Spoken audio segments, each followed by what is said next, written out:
So welcome to everyone. I'm David Scobie. I'm the Dean of the New School for Public Engagement here at the New School.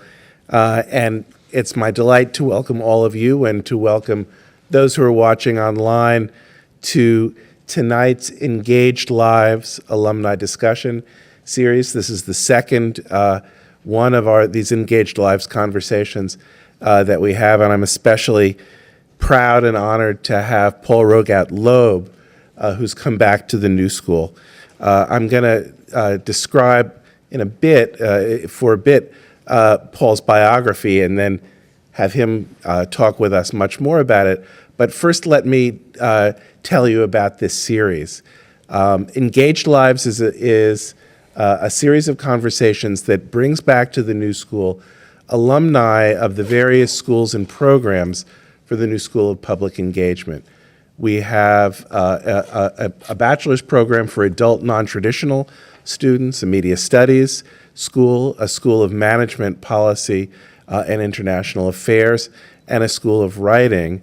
And we have quite extraordinary alums of all ages from across all those different fields and programs. And this series is meant to give us a chance to hear from them informally, conversationally, about the work they do, the lives that they've led, and the difference that the New School made for them. So although each of our guests would be wonderful to hear in a lecture or in a more formal panel, this is really meant to be a conversation that mixes their work, their life, and the role of this place in their lives.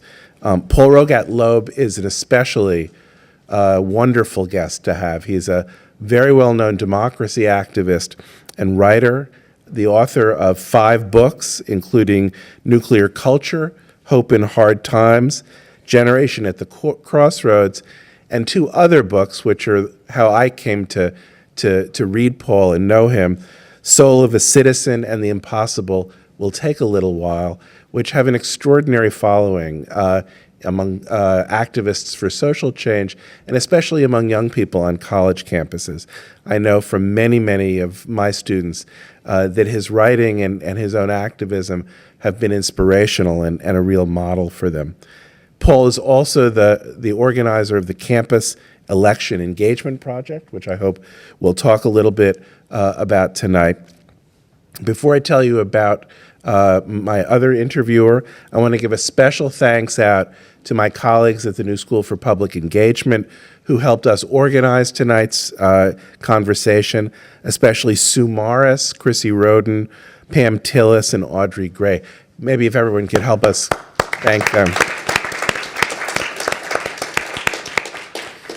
It's part of our format for the Engaged Lives discussions that we bring me and one of the students from the program from which our alumni guests graduated. And tonight I'm lucky to have up here with me Ari Spool, who is an undergraduate in our School of Undergraduate Studies and a Reggio Fellow in our Reggio Honors Writing Program. But Ari, why don't you tell a little bit about your own background? Well, Paul and I share roots in Seattle. I am originally from Massachusetts, but moved to Seattle when I was 18, striking out on my own and opting not to go to college, which is why I'm now 28 years old in the School of Undergraduate Studies. But I pursued a career in journalism and was hired at a newspaper in Seattle at the age of 19. And I worked there for 5 years before returning to the East Coast, where I edited 2 other small publications and just have been working in journalism for about 10 years. And I still do it on and off as I'm a student, but I'm mostly focusing on my studies now. And I'm one of her teachers. yeah, I don't spend too much time writing extracurricularly right now, but I also worked as a grassroots organizer when I lived in Seattle, and I also have a political background in terms of, my student career before moving out there. So I think that, I've always tried to combine my political work with my work for money. So the whole theme of these conversations is how people who've done interesting things with their education, with their work, with their lives, came to do them, so that we can hear all of the twists and turns, all of the journey, all of the successes, all of the challenges, with and for students who are themselves thinking about those same journeys and choices.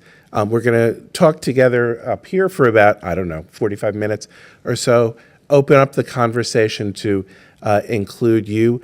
Afterwards, there'll be a reception, and if I can take a minute to shill my friends' books, there are copies of Paul Rogat's Loeb's Soul of a Citizen and The Impossible Will Take a Little While. Are there others there too? Yeah, no, that's the two that are out there. And I slide my prize for poor students or community activists. So let's get started. And let me pose two questions for you. I mean, you can take them in any order, combine them, mash them up, or ignore them. First of all, how would you describe the work that you do? And secondly, how did you get to the New School? Well, so they're somewhat related. So the work that I do is basically helping people participate as actors in shaping history. I mean, which sounds real grandiose, but it's something that I've believed for a long time and spent most of my life in some ways trying to encourage, that even in times where we feel completely overwhelmed, completely powerless, that there are still things that you can do that really are significant. And if you join together with other people, you can do those things. And we learn from the movements of the past on how to do it and work in our own current context. And so in terms of my own path, it came out of that kind of activist.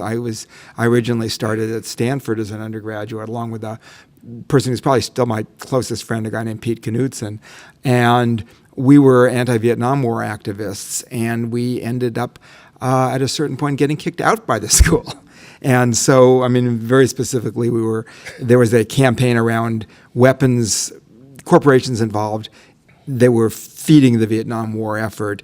Honeywell was making not just thermostats, but also cluster bombs to basically maim people so that they would have to be taken care of. And they did plastic pellets so that you couldn't be picked up by the X-rays. It was a pretty barbarous weapon. And we went into the recruiting room with pictures of what it did to people. There was a national campaign around that we were sort of responding to. And they said, well, are you going to leave? And we're like, no, this is not an appropriate university function. We don't think we should leave. And eventually, after multiple trials in which it ended up being presided over by a Stanford fundraiser, which we thought was a little bit of a conflict of interest, but we didn't hold all the cards in the situation. And after lengthy arguments, where we in fact quoted famed New School prof Hannah Arendt in our arguments, or at least I did, and we basically were talking about moral responsibility, and the school had a different view of it, and so ejected us, or to be precise, left us indefinitely suspended until we petitioned and pleaded to take us back, which I guess we never did. I've spoken there since, but but that's not where my degree is from. I know a little bit of that story, but I've never asked you this question. What did it feel like at age, whatever you were, 19, to be throwing over, a successful education like that? Did it feel terrifying, exhilarating? Well, my parents sort of thought I'd ruined my future, but, it's like, how hard it was to get into this school, and you're throwing it away. I think that on a certain level, the imperative of the time just made you feel like that was trivial. I did not feel remotely that the same level of risk, but I have talked and interviewed people who participated in, I interviewed a young woman as part of my update of The Impossible Will Take a Little While, who participated in the Arab Spring in 2009 and 2011. And I said, well, weren't you terrified? You were going down there. And she said, well, they had shot some people. I mean, I knew I was taking my life in my hands, but I just felt I had to. This was the moment we had to act. In the same way, I remember talking to somebody from the Philippines in the nonviolent resistance that overthrew the dictatorship Marcos, and saying, and again, I was like, you were lying down in front of tanks. Wasn't this terrifying? And yes, it was extremely terrifying. And this is what we were doing because this is the moment that we had to act. Now, I don't think that for myself, I felt remotely I wasn't in any remotely comparable kind of jeopardy. But I do think that notion that says that at a certain point you decide to act and you say, yeah, maybe there are some costs and you're willing to take them because the stakes are just simply that high. And so that was certainly the feeling that we had, is just like, yeah, maybe there'll be some consequences, but, people are dying, and if you're going to stop it, sometimes there have to be consequences. Now, there was also a sort of, what should I call it, ill-advised macho one-upsmanship version of that same philosophy, which led to some pretty self-destructive stuff like the Weatherman, where people are like, if I, take the greatest risk, never mind if it's remotely strategic, if it builds a movement or if it destroys a movement, the degree to which these institutions come down and repress me will be the measure of my success. That takes the notion and it completely inverts it. And that was absolutely in the air, and we were, sort of struggling against that, because it's like, okay, some things build a movement and some things destroy a movement, and they were both happening concurrently. And the ultimate results of the movements at that time, in fact, did get destroyed by some of that not thought out, ego-bound stuff.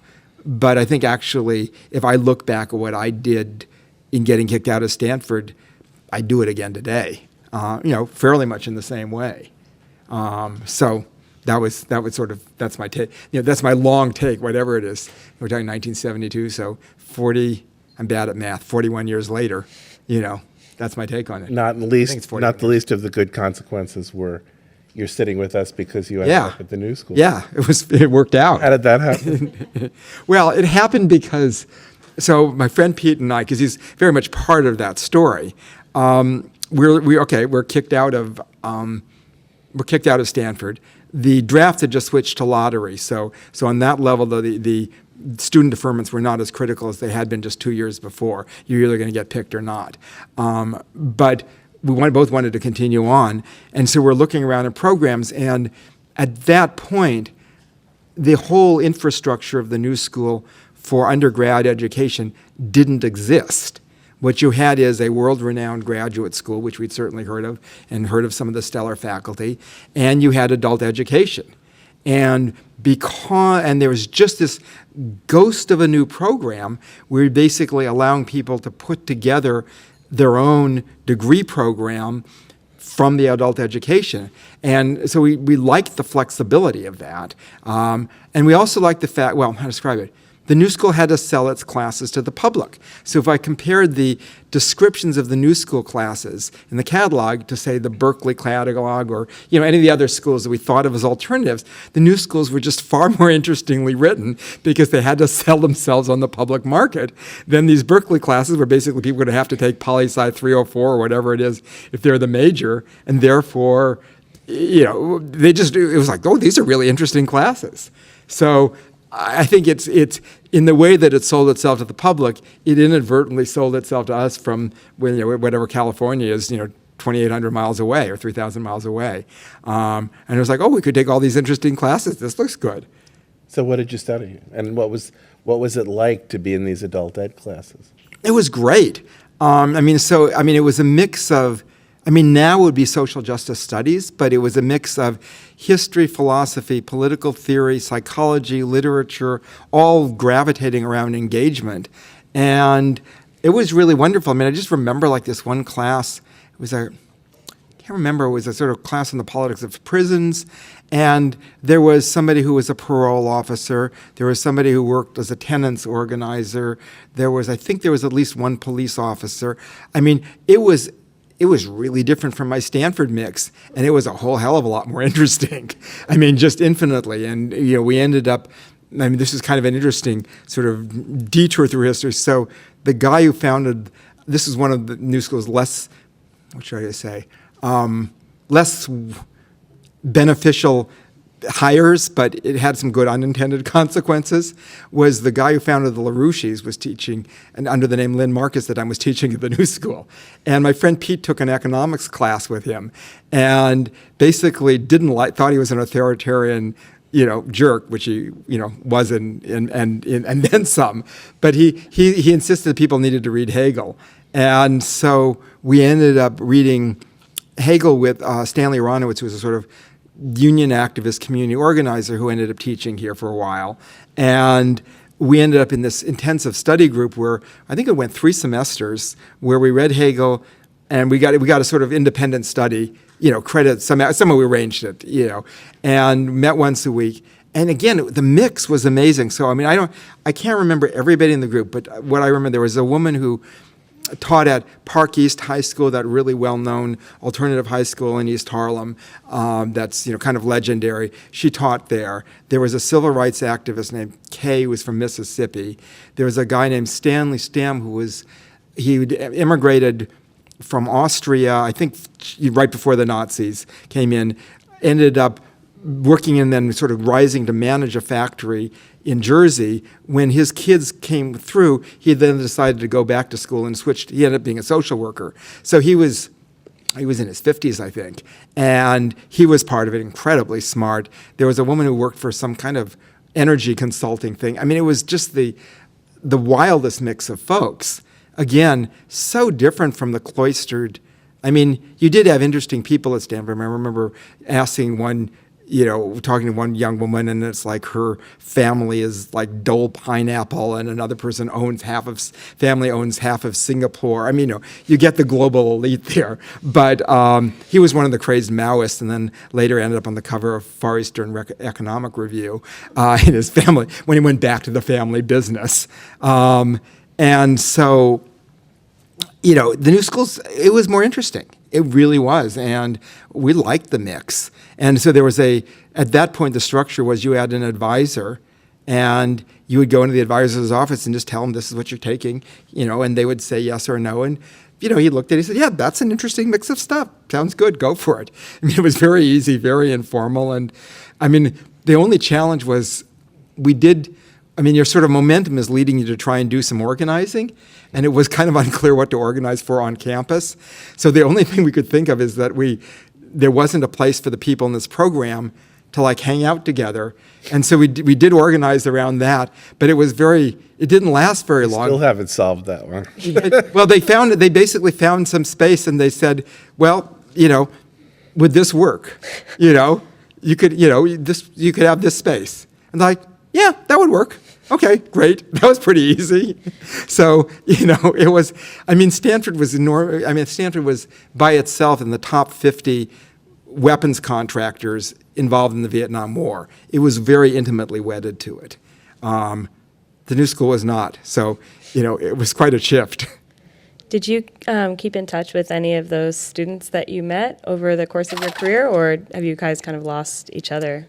Yeah, Pete's remained my closest friend. We went running. He's now a commercial fisherman, and he went on to get his PhD in anthropology and teaches at a local community college. So when we're both in Seattle, we see each other. I ran with him, a week and a half, about a week ago, actually. So I see him really regularly. The other folks, we sort of kept, it was pre-email, pre-Facebook. It was pre-easy technologies to keep in touch with.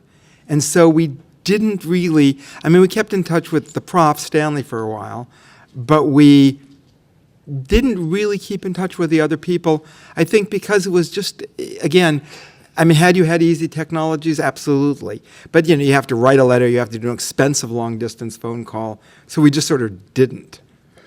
Which is too bad. Well, no, that's actually not, I'm sorry, that's not true. The guy from New Jersey, Stanley we did keep in touch with him, and they moved to, I can't remember, Western Michigan or something. So I saw him when I came through. I saw him and his wife, and then after he died, I saw her a couple times when I was kind of going. She became a prof, and I saw them. I think they were the ones I stayed in touch with most.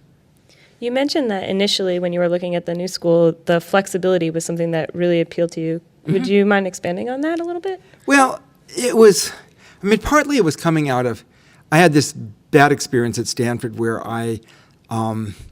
Stanford had a really, really good American history department. It might have well have been the best in the country at that point. And so I was a history major, and they had a lot of requirements, pretty structured, area. And you can argue whether area concentrations are good or bad. But I was sort of like, I'm going to eat my vegetables for dessert. And so I got my area requirements out of the way, and then I got kicked out. And this was really frustrating. So I didn't get to take any of the profs that I had really intended to study with. I did, in fact, end up just auditing one of their classes, and I've stayed in touch with him ever since.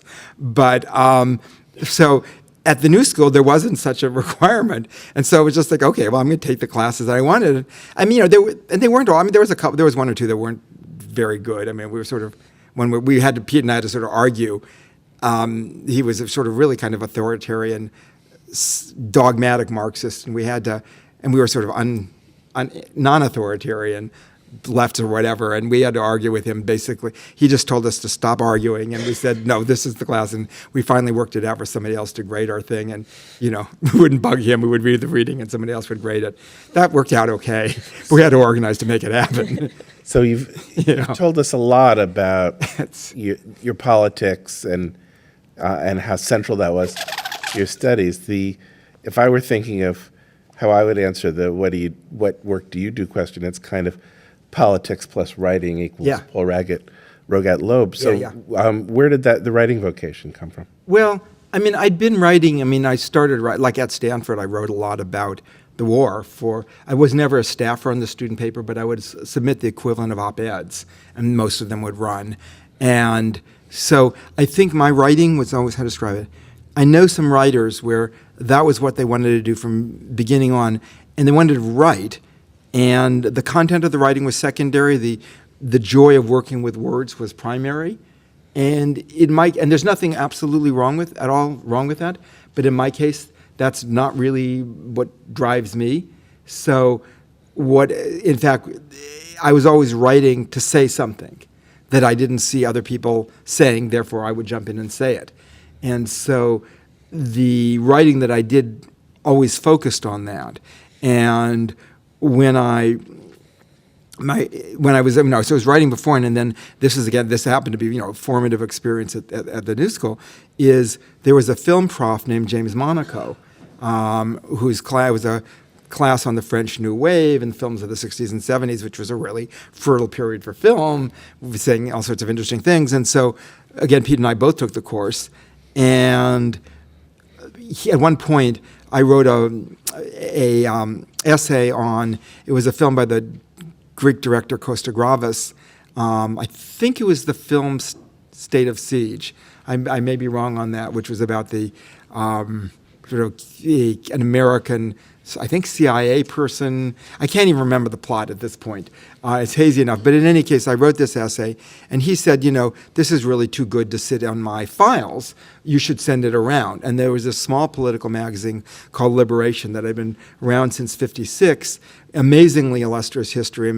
It had been founded by David Dellinger, who was the sort of pacifist part of the Chicago 7, Paul Goodman, who was as influential a writer of the 60s as existed, Bayard Rustin, who was the key person in the civil rights movement, as King's sort of right-hand person until Rustin was gay and got outed, and that, King separated himself.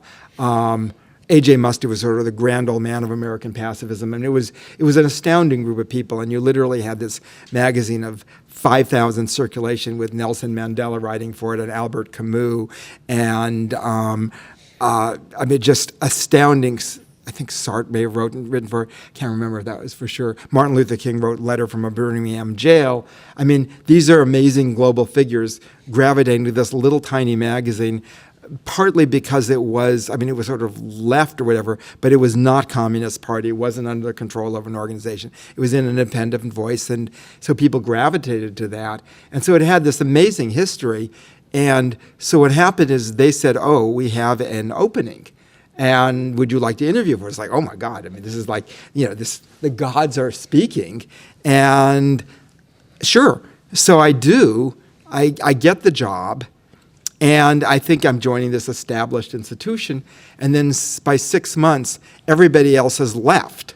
And I'm the most senior person there, and I'm 22 years old, and I've just come out of the new school, and I mean, it's like, who do you write? I cannot have Hegel write for the magazine. Would not want it to begin with, and he's been dead for quite a long time.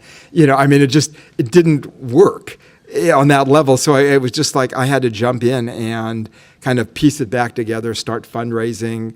And I remember calling up Dan Ellsberg and Noam Chomsky and Howard Zinn and just saying, are there people you can think of who would like to keep this institution alive? And we kept it alive for several years until we sort of I burned out and ran through the savings I'd saved up bartending, and at that point, it was just like I was just exhausted, and that was it, and kind of let go of it, and it died alas about a year and a half later.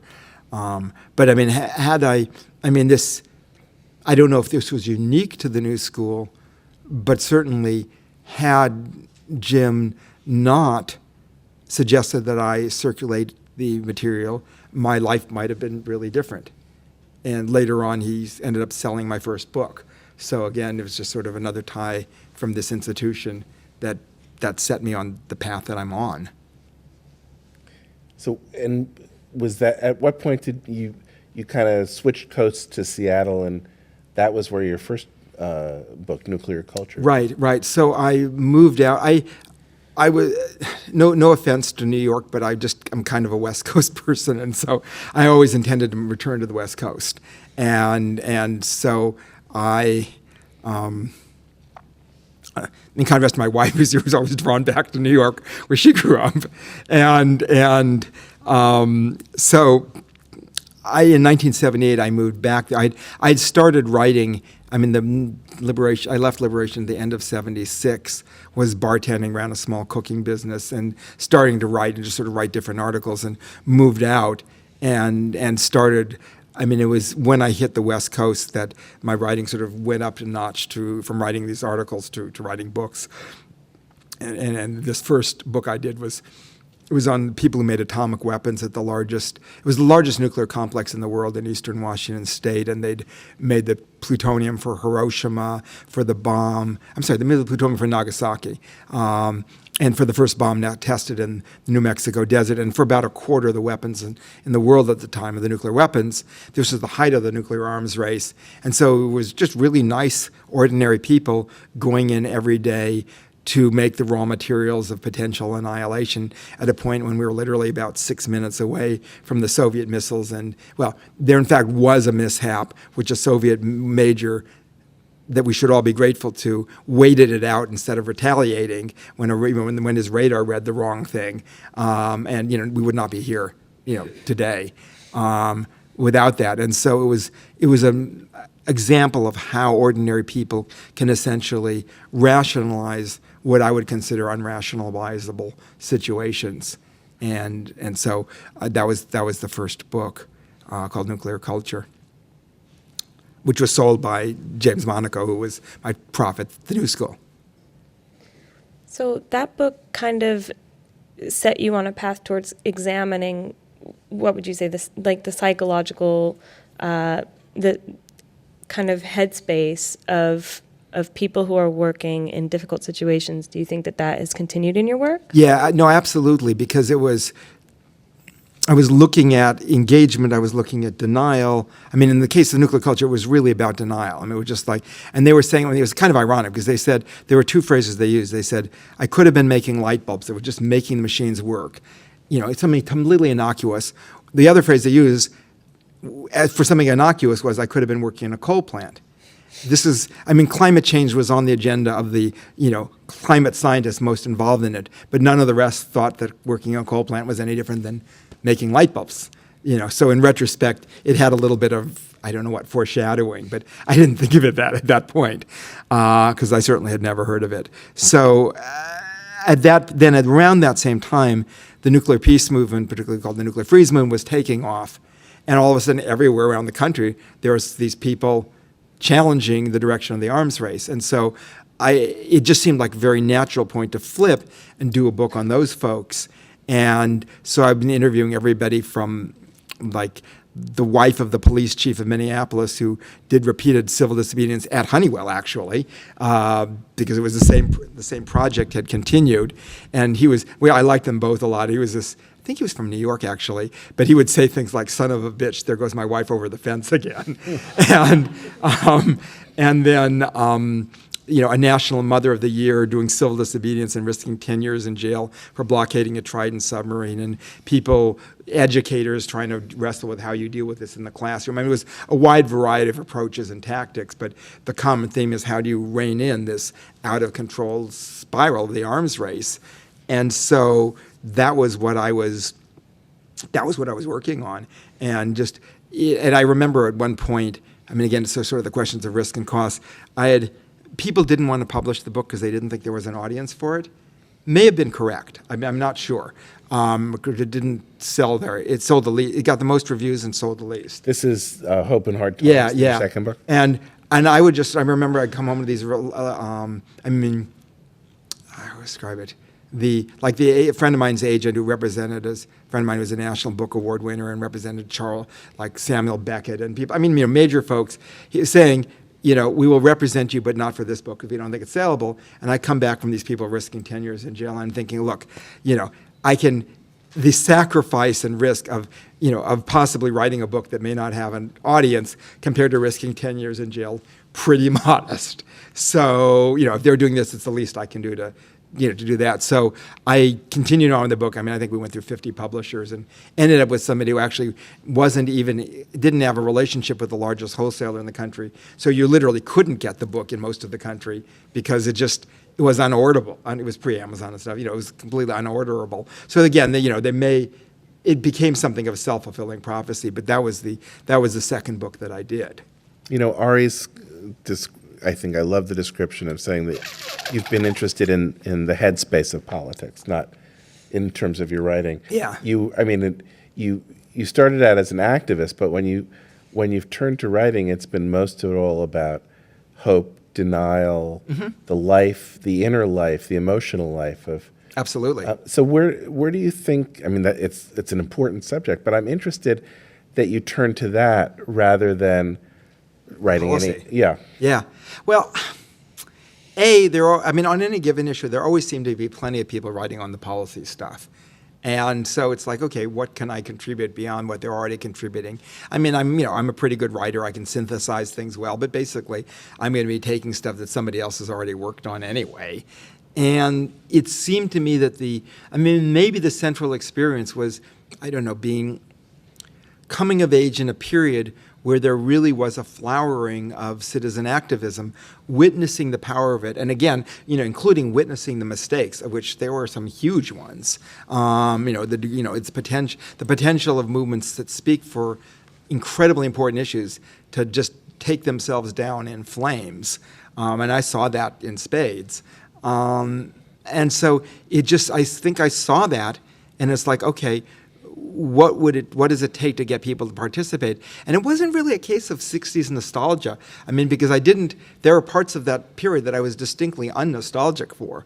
But it was but the participation was something that was very valuable. And so the question is, how do you get people participating on the most important issues, which are going to vary from time to time? And so that's that central conundrum that I've just been wrestling with, throughout my writing and activist careers. How do you get people to participate? You're making me think most of all of Soul of a Citizen, which, if folks haven't read it, is a really wonderful book spun around many, many different personal stories. Right. About political hope, right. I would say, and And participation. and participation. Talk a little bit about how that book came to be, and it was published in 1990? 99 1999. originally. For those who don't know undergraduate college campuses, this book has an extraordinary, it's basically a kind of grassroots bestseller. Yeah. I'm interested in why you think it's had such a life. Yeah, it's interesting. I mean, so after Hope and Hard Times, I spent 7 years on a book called Generation of the Crossroads, and so-called Gen X, which is the phrase I always hated, and looking at sort of participation and withdrawal, and that one did not get. I mean, it got out somewhat. Again, I mean, it got a lot of great reviews and all that, and it got out reasonably, but it got printed in an unreadable typeface, which really makes it hard because I mean, this anchor of CNN, like I cannot read this book; it hurts my eyes. It's not a very good way to entice people. And hearing that from everybody, and then after a bunch of really bad books on the subject came out, and so the market was just like, I was too early, no one wanted to read about it. Like, no one's interested in this. And then this slew comes out, and then everybody's like just saturated by these just awful thrown together books. And so it got kind of caught in a limbo, and it's like, okay, that one didn't quite fire as I'd hoped for. And meanwhile, a friend of mine had asked me, he said, I started speaking, I make my living speaking, and I've done that since 1983, a year after the first book came out. And primarily on campuses, community groups as well, but campus is probably maybe 75 to 80%.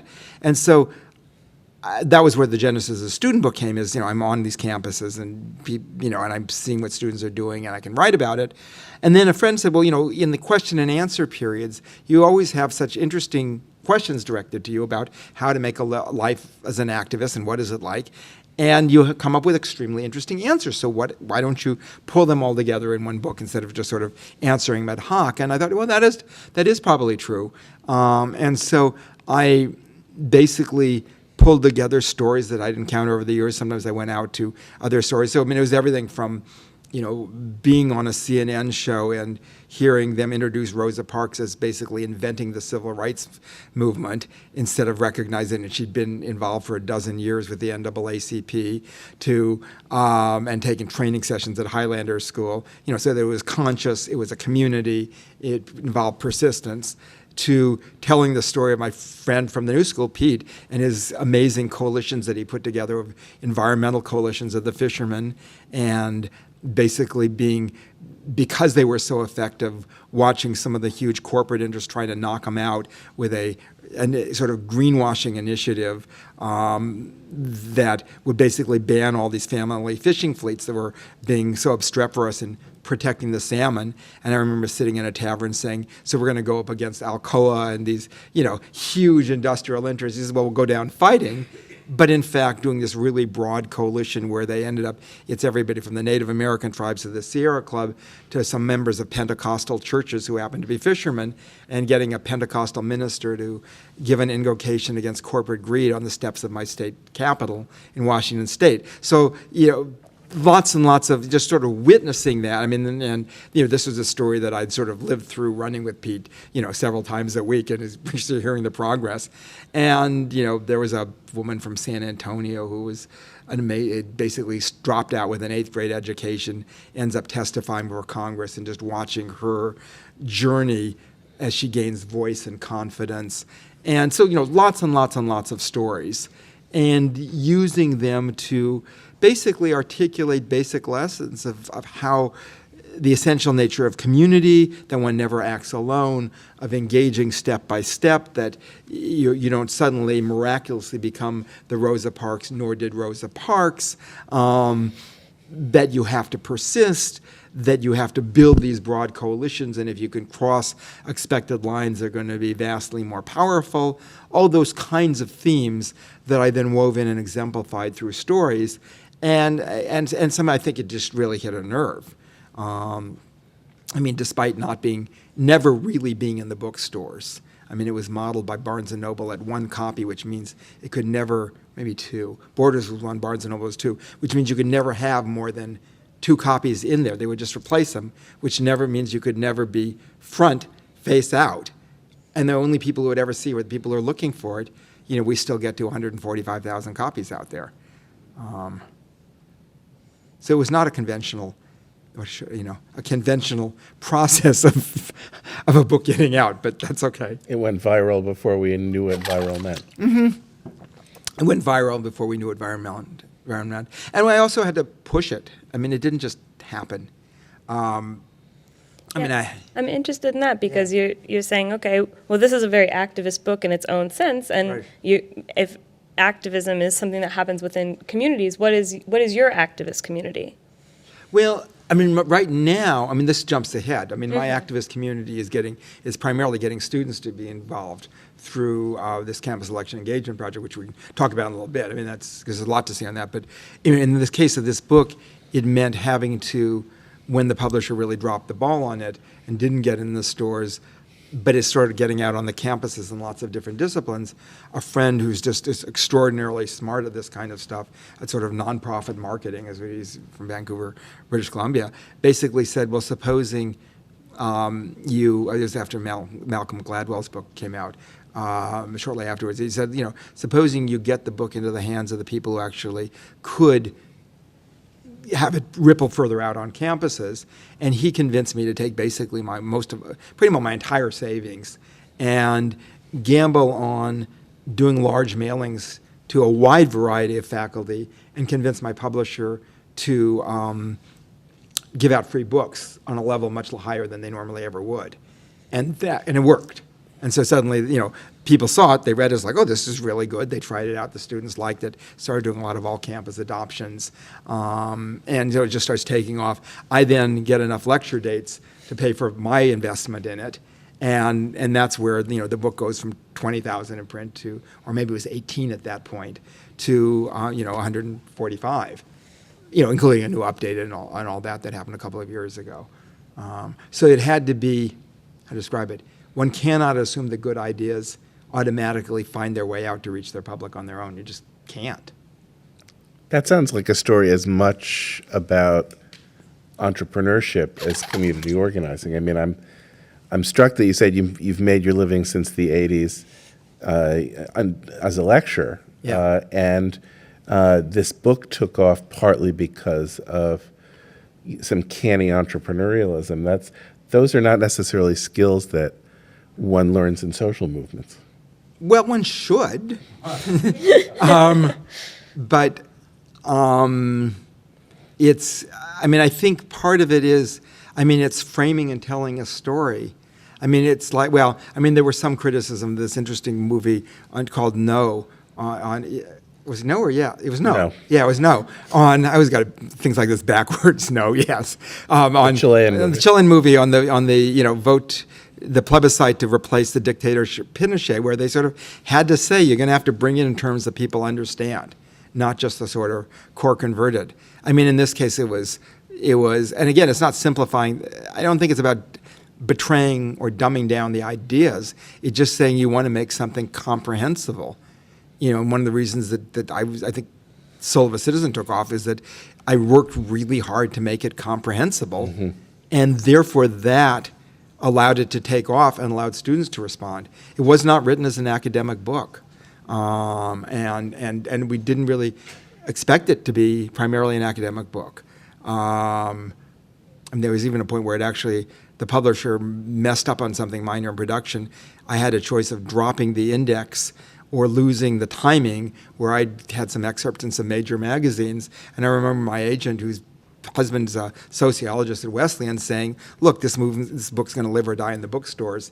Academia is a second audience. You'll get the index in the second printing. Don't worry about it. So by focusing on clear communication, it actually ended up turning out to be much more useful in academia than if I'd had 4 million footnotes like I had in the preceding book. I literally had 80 pages of footnotes in the preceding book. That's too many. It's too many. They were interesting. And then from there you went to compiling this incredible mix of essays and poetry and everything else in The Impossible Will Take a Little While, which is I mean, the authors in that book is textbook activism, and it does seem much more like a textbook. Yeah. Well, the genesis there was people were getting really demoralized. The people I knew were getting just demoralized and just like, we're going to give up hope, nothing's going to change. And it's like, well, come on, folks. I mean, compared to Nelson Mandela, the 27 years in a South African jail, or Václav Havel and the people challenging the communist dictatorships. I mean, let's put things in a little bit of perspective here. And so I just thought, well, let me collect the people who've inspired me. I mean, I literally went through. My wife Rebecca was not too happy about what this did aesthetically to our house, but I mean, to our house, I went through my bookshelves and I just made this gigantic pile of all these books in the living room, and just kind of, these are all the books from my shelf that inspire me the most, and let's figure out ways to put slices of them. And then I used what did I do? I had. There's an email list we should just circulate around if you want to be on my email list. So somebody grab it from there. It's there. Okay. One of the things I did is I just told the email list, I said, I'm putting together these anthologies. Here are the people that I'm thinking of already in there. So they're already in here. Are there other people? Are there pieces that you found incredibly inspirational? And I can't remember. At that point, the list was 8,000 or 10,000 people. And I got some extraordinary pieces in there that were just like really, really good. I mean, at one point I was debating on a poem, and it was between this completely unknown writer and I think it was Czesław Miłosz, the Polish, Nobel Prize-winning poet, and I decided that the unknown writer's poem just worked better, and so that was the one that went in there. So it was this very, it was a sort of send it out to the universe and see if there's interesting material, and then put it together, and people were really grateful for it. So got a couple more minutes before we open things up to the audience for more conversation. But for the last 6 years or so, yeah, you've been working on the campus election engagement project. Tell us a little bit about that, but also, much of our conversation, especially after your work in the 70s and 80s, has been about writing and being an activist and an organizer through writing. Now you're actually doing grassroots community organizing. What made you turn to that kind of political work? I mean, what happened is that it was, I've always been interested in political participation, obviously. And through the books, I ended up having certain access to higher education, speaking at major higher ed conferences, that kind of thing. And in 2008, it seemed clear there was a lot of interest in students in participating, and it seemed clear to me that there was a lot that schools could do institutionally within their appropriate role to help that process. I mean, they could help students register to vote. They could walk them through, at this point they were much more modest than they are now, the barriers that various people threw in their way that made it more difficult to vote. They could help the students reflect on the issues. They could encourage them to volunteer in whatever candidates that they chose, whatever their political party, and they could encourage them to get out and turn out to the polls. And so I spent several months trying to convince major higher education organizations that had at least a little bit of access to sort of do something to systematically try and make that happen. And I got a bunch of excuses. There's no way of putting it more accurately, that nobody wanted to carry. So some organizations said, we could do a piece of it. If other people carry the ball, we could participate. But we can't do all of it because we're just not positioned. That was fine. But a lot of them were, they were saying things like, oh, it's summer. Nobody's going to be interested in this stuff. It's summer. And I was just like, what are you talking about? The students are certainly interested. There's things that can be done. And I jumped in, and I talked to Bill McKibben, who was, his path is he was a first person to write broadly, popularly on global climate change, very good writer and journalist. And eventually he got very frustrated that there was not any sort of major decentralized action on climate change, started something called Step It Up, which then evolved into something called 350.org, and was organizing and giving a time and place, most of it was the early Google mapping technology allowed this, for people to connect with each other in local communities and sort of self-organize on simultaneous days of action. And I remember talking with Bill and just, and saying, seems so logical, but I can't get them to move on. And he said, you're going to have to do it yourself. I mean, that's because he had that analogous experience. And then the major environmental groups kind of participated and promoted it, but he had to stop it. So it's like, well, okay, I guess I have to do it myself, and tried to essentially, went through all the list of the possible people or organizations. None of them wanted to take the ball, and ended up with the state affiliates of a network called Campus Compact that does a lot of service learning with schools, and they were very interested, and they were like, yes, if you can make some of this happen, because I said maybe I'll try and raise some money. I don't know if I'll succeed or not.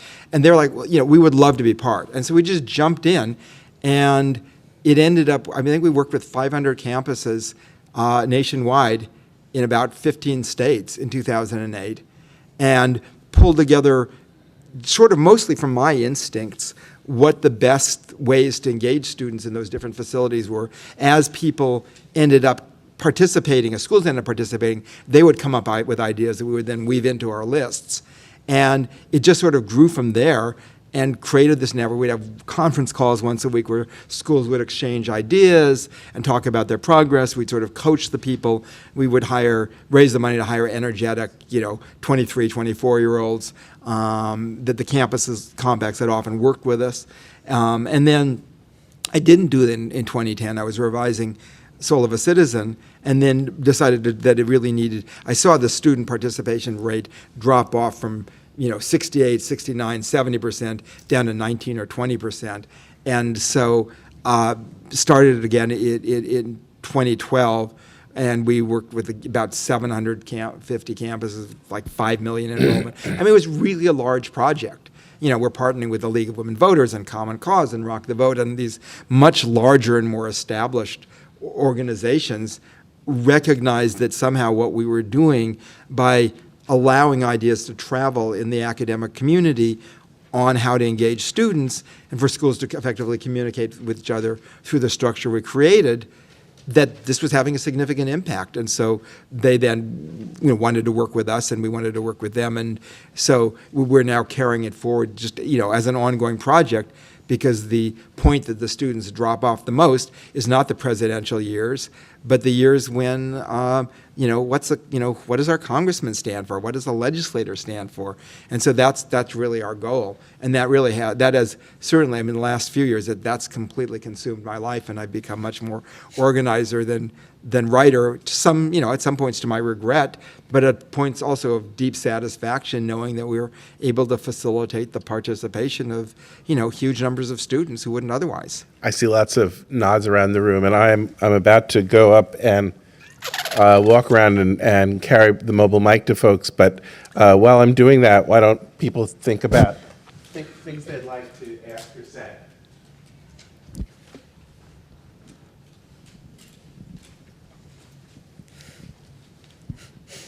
I'm just curious how you think the publishing industry has changed for books like this, because Yeah. I've written a book and I'm now trying to figure out how to publish it Right. on activism.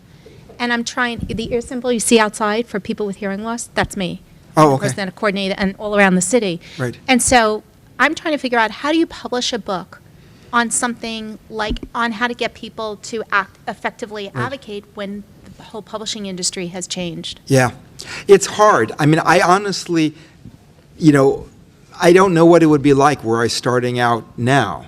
I mean, here are some of these are some of the lessons that I do know, which is, first of all, it certainly was true that, at some point, one of the books had, I think, 53 rejections.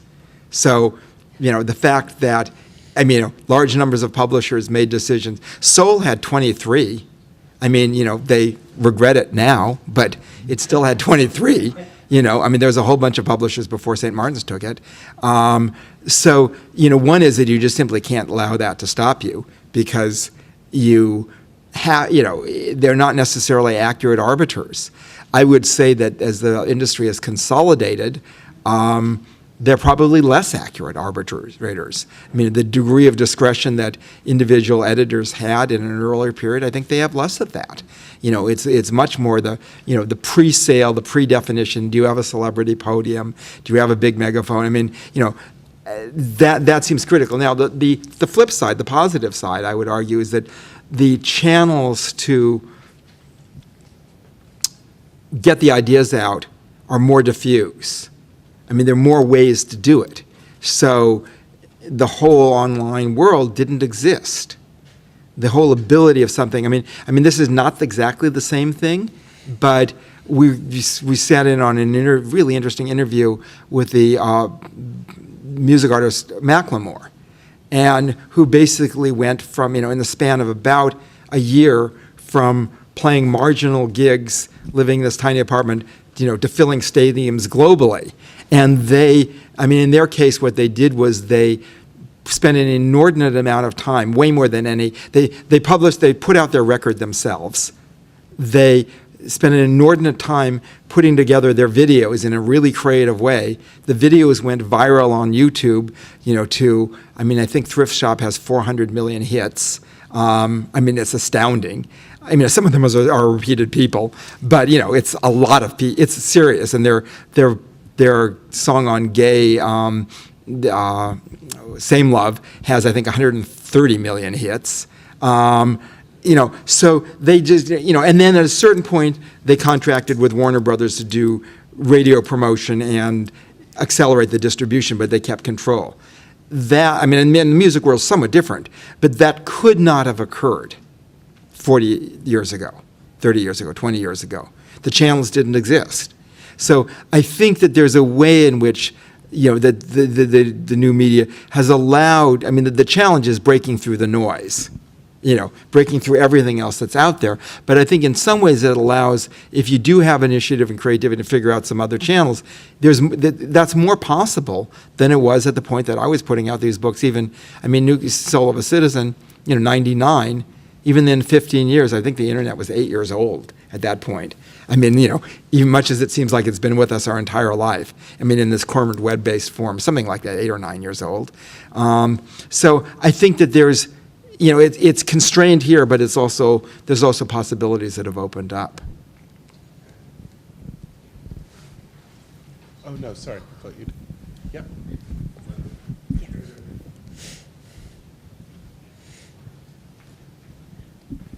Okay.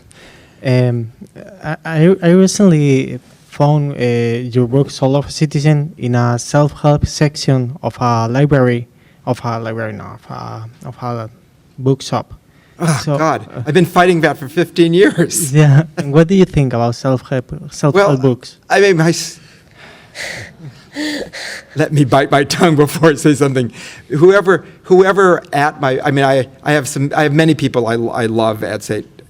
Martin's, but there was somebody who basically put it in the categorization of self-help, and the chains have never been, I've been fighting that for 15 years, because it was like, no, it shouldn't be there. It should be in the social activist section.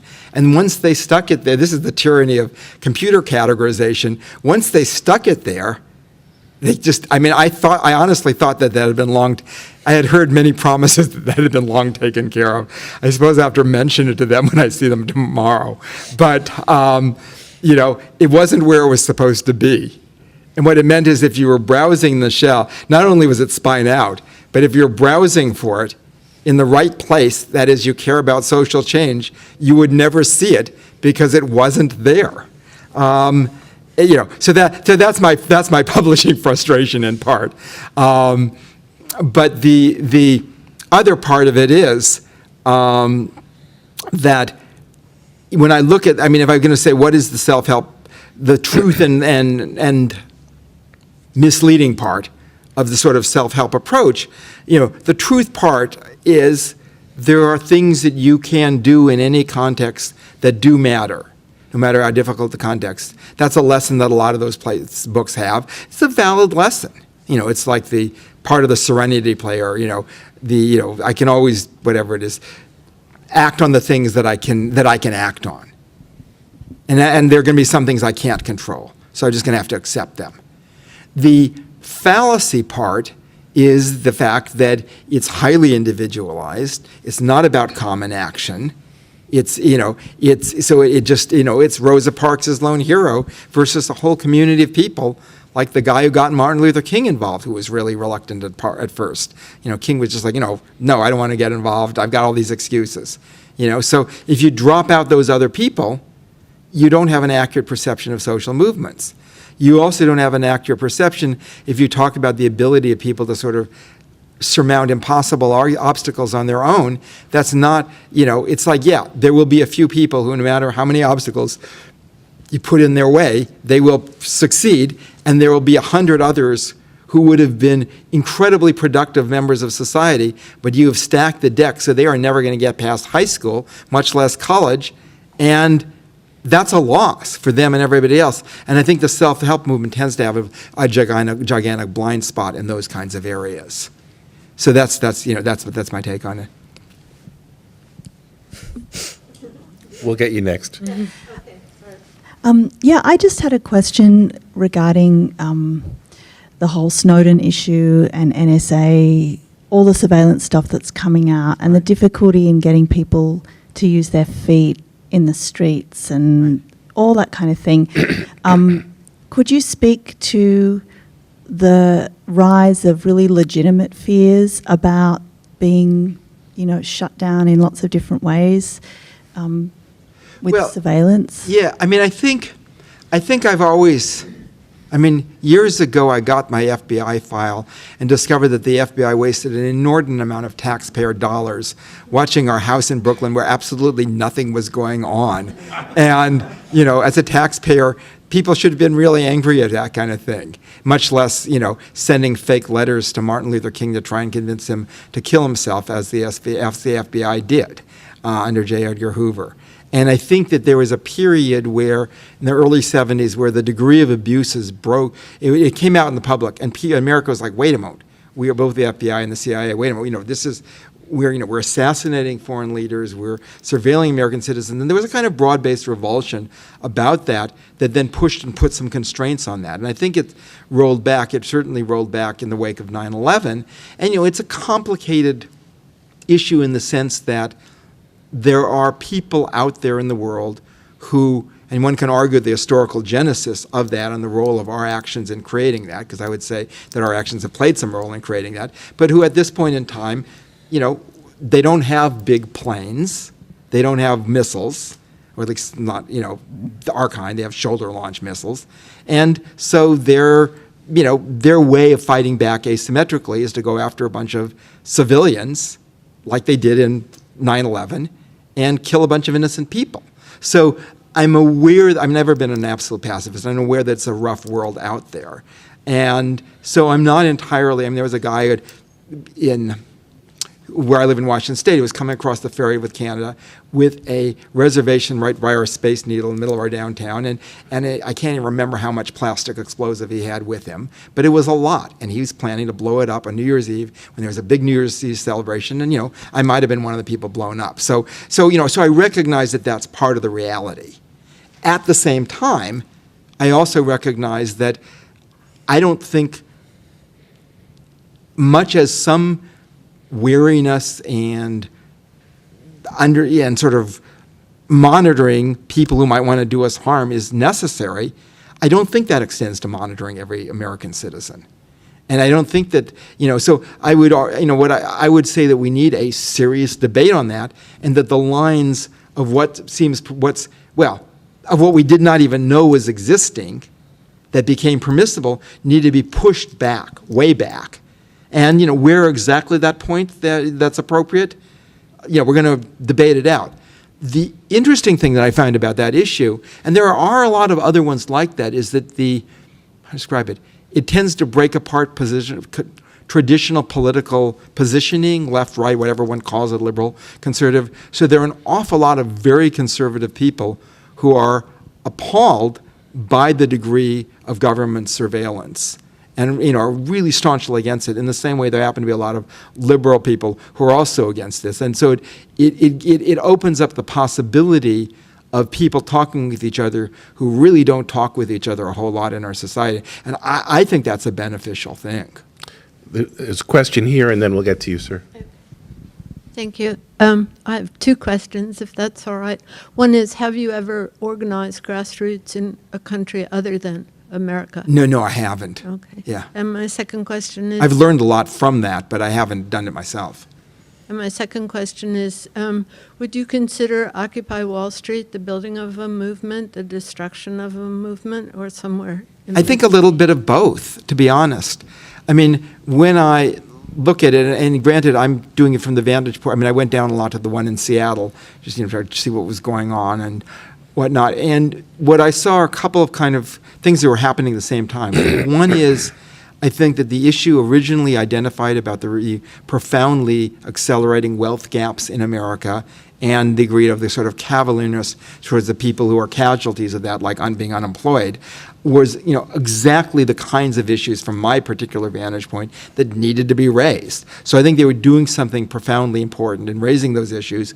I think it had a resonance. I mean, if they did a study, some people did studies like looking at media coverage of inequality of wealth, unemployment, any way you slice those issues, it rocketed up in the wake of Occupy Wall Street. Suddenly, you're having major mainstream media doing significant coverage of stuff that they had completely ignored. That mattered. There were tangible policy achievements, even though the movement was manifestly policy-oriented of we're going to come up with a platform, but I don't think that Governor Andrew Cuomo would have reversed his position on the millionaires tax were it not for Occupy Wall Street. I don't think that the LA City Council would have passed a responsible banking law were it not for Occupy Wall Street. I think it's possible, and there I don't know, but it's possible that Bill de Blasio might not be mayor or about to be mayor of New York City without Occupy Wall Street. I mean, hard to know. I'm not sure on that last one, but I can at least make an arguable case that it had some influence, and a positive one. So that's the positive part. The negative part is it has to do with purism. It has to do with an excess of process. It has to do with the kind of go-it-alone attitude. And so, and again, maybe my vantage point is skewed, but I was trying to follow it pretty closely because it seemed a very significant movement. And so what did I see? I saw meetings that ended up going 26 hours, and anybody who had a job or family peeled away from that, and only the people who could spend 26 hours, and maybe I'm exaggerating slightly, but not by much, would be able to stay. I saw in at least, and it wasn't universal. Chicago, they made some alliances with the teachers union that were, I think, pretty important. Ended up challenging Rahm Emanuel, the Chicago mayor. But I think in most of the cases, there was a kind of contemptuousness of existing institutions that should have been their allies. And so it's like we've reinvented politics. Well, no one reinvents politics. You build on the people who've come before. This is a core lesson in everything I've ever read, everything I've ever written. And there was an arrogance about it. And it troubled me because it's like, no, these are the people who've been working on the same issues. They ought to be your allies. Figure out how to join with them. And so it was the time, it was the purism, if I contrast Occupy Wall Street with the Tea Party, towards the election, in the relation to elections, bless you, in the relation to elections, the Tea Party, whatever one thinks of their politics, they went out and they organized their fellow citizens, and they also got them to the polls in a way that was profoundly impactful. And most of the Occupy folks were like, oh, I'm not going to sully my hands with politics, with electoral politics. They were very contemptuous of it. And so I think that was a mistake. And then finally, I think the space, the ability to be in a public space where other people could come down, could check it out, it had a wonderful aspect to it. I saw that in Seattle. People just these great conversations. But the problem is that if almost every city has bans on camping, perpetually in the city, not to mention the fact that at least 2/3 of the country, when you're talking about November, you're talking about winter advancing very rapidly. And so the focus on holding the space to sleep out overnight, I think, became dysfunctional. And I think that it ended up in ongoing fights with the police rather than focusing on Wall Street, on Occupy Wall Street and the 1% and the divides. And I saw that in every city that I followed. And it just, I would have preferred if had people said, all right, we're going to gather every day, have a visible presence here, and go home at night. And then you don't have to deal with how do you deal with it, how do you sleep in the snow, which is a serious issue because most people are, unless you can get hypothermia. So I think it saddened me that I felt like the movement, I don't think, again, it was consequential, it had an impact, but I think it squandered a significant amount of its potential. Hang on, there's a, wait a second, sir, there's a mic coming. Oh, sorry. How many colleges and universities are participating in your programs? Does Stanford participate? And I have another question. Can you tell us a story, if you want to attack an essential school, let's say in an essential state, let's say Ohio, how do you do that? Where do you go first, and where do you go second, where do you go third? How do you crack that since administrations are full of excuses not to do things? Well, we had 750 schools participating in 2012. We weren't working that much in California because with scarce resources, we were working more in states where whoever the students voted for, they'd have a clear impact. And there were some very close races, some initiatives in California. We didn't work with them as much. So the Stanford folks got the resources. But we wouldn't, how to describe it? We wouldn't really be targeting Stanford that much anyway because Stanford is not a typical school. It's an elite school. The students have a higher participation rate to begin with. They just don't need the help as much. We would be targeting, a San Jose State, or a Cal State LA, or a CUNY, or, because that's where most students are going. Or a new school with a more representative, diverse population. But I think we probably deliberately skewed away from putting a whole lot of energy into schools where we felt like they didn't really need our help that much to begin with. And then in terms of how, because it just made sense to, if you want to up the participation rate, you start at the ones that just have the lower ones and you say, here's your baseline that you're trying to improve. Let's say Ohio, well, one of the values I describe it, I think I mentioned briefly, we worked through these state networks that are already working with the school. They're called Campus Compact. And they have been around for about 25 years in 20 to 25 years in most states. They have ongoing relationships with the schools because they work on sort of community service issues and how to get students out in the community, how to integrate it into the classroom. That's their history and their mission. And so when we gave them resources, and we gave them a lot of autonomy. We said, okay, here's $15,000. You can hire an energetic person right out of, recent undergrad, out of grad school. They can reach out. They already had channels of people they worked with at schools. The presidents had to sign on and be members. The community service directors worked with them regularly. And so there was an ongoing relationship. And part of the notion, and this is classic community organizing, whatever, from any political perspective, is, if you can organize the people who are already organized where they're gathered together, you're going to be more effective than trying to herd isolated cats, and you just are. So, one of the things that we would do is we would get people out of school. I remember it was University of Wisconsin-Madison sitting down together. And you would think Madison has a reputation, very activist school. But basically, when our person who was a grad student at the school went out to convene a gathering, and he had the dean of students, and he had a key faculty representative, and a couple other administrators, and the student government. And what he said is they had never talked to each other. They'd never sat in the same room and talked to each other.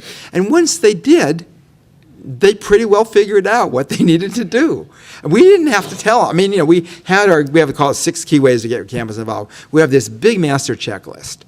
It's really good because it's been honed each election cycle, and this is now the 3rd entering the 4th cycle. So it's a good list of stuff because the ideas come from all over the place, from all these different schools. But if somebody else has a new idea, the example being the Virginia Commonwealth. This is 32,000 person public university in Richmond, Virginia, right in downtown.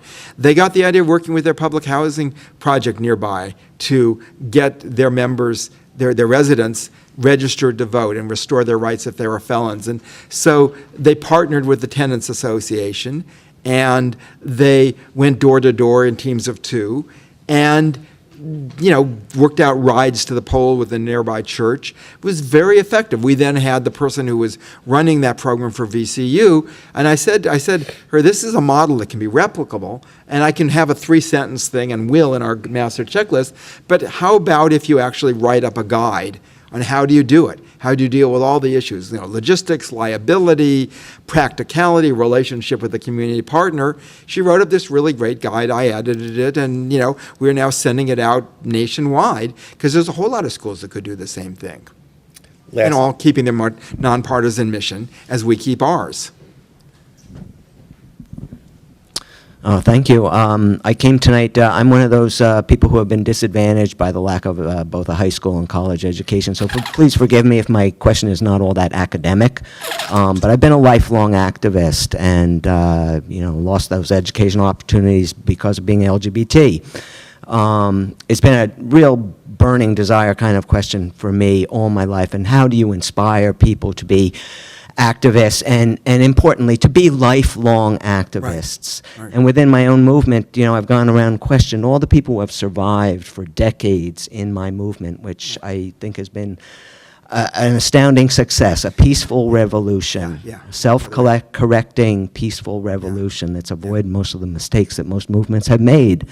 And so I've had great admiration for my comrades in this.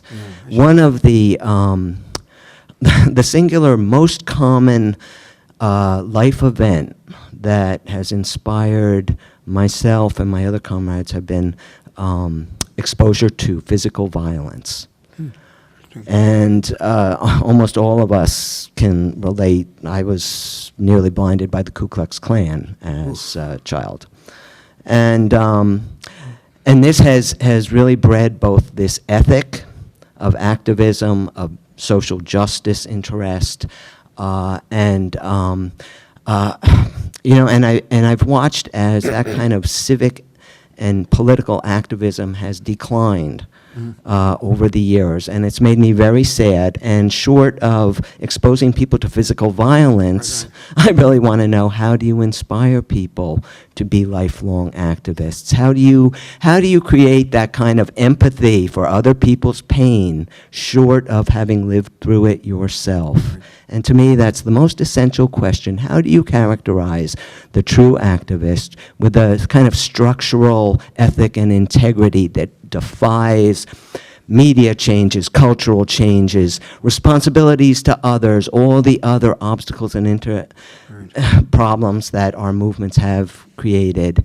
I've looked at the outsides of the question, like how media has changed, how marketing on all levels has alienated an entire generation of otherwise activists, how political disappointments, like with the Obama trip.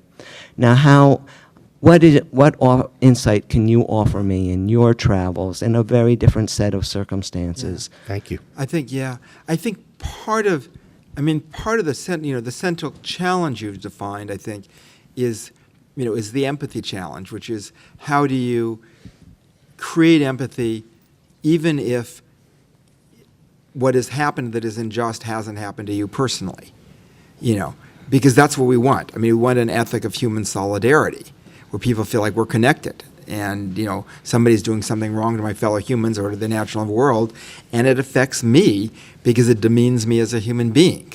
And so I think part of, if I look at, I look at that, how do you teach empathy? But I also look at how do you give people a sense of personal efficacy, that feel like their actions matter. And it's interesting because the gay movement, I can't think of a more unequivocal example of success without, it doesn't mean finished, but it's like, okay, wait a moment. We have a United States Supreme Court justice conducting a gay marriage in Washington, D.C., and the IRS is saying everybody is equal before law if they are married legally, in a state that recognize it, they're legal, married before law, relationship with the state, with us. I mean, that is so profoundly different from 10 years ago, 20 years ago, 30 years ago, much less 40 or 50 years ago. I mean, it's such a shift. So then I actually use that movement to give people hope on other issues, because I say, look, you say there's nothing that can be done. You say there's no, it's not going to change. This just changed in front of your eyes, because it's the last 10-year cycle of it is rapid enough that it's like anybody I'm talking to, maybe they were a teenager, but they've witnessed some of it. And it's like, how can you say that this is, that nothing can change? Because look at this. And so, okay, what are the elements that have created that change? Courage, obviously, willingness to speak one's story, and that can even be the story of others. So our guy, our main Virginia organizer, who's gay, was working there was a referendum in Bowling Green State in Ohio, in the city of Bowling Green, on some basic protections against being fired capriciously for being gay, losing housing, and the argument that he had people make, because he was advising the campaign, at the school, was, these are my friends, this is happening to them, even if it's not happening to me, this is an injustice. And they won, they carried this, in the 2010 year with this trough of turnout, they boosted turnout at the school, and the referendum passed. Or I can't remember if it was passed or went. Yeah, I think it had to get a yes vote. Whatever it is, it went the way that he'd hoped. And so it was telling this story of connection to other people, I think was key in that. And then in terms of the hope, looking at the examples we have, and I would always say that you get, the further the distance traveled, the more hope there is in the story. Certainly true in the gay movement. Again, I go back to South Africa, and I look at that. Look at the distance traveled, the U.S. civil rights movement, the movement against the communist dictatorships. I mean, look at what they were up against and then how it shifted, which doesn't mean, create nirvana.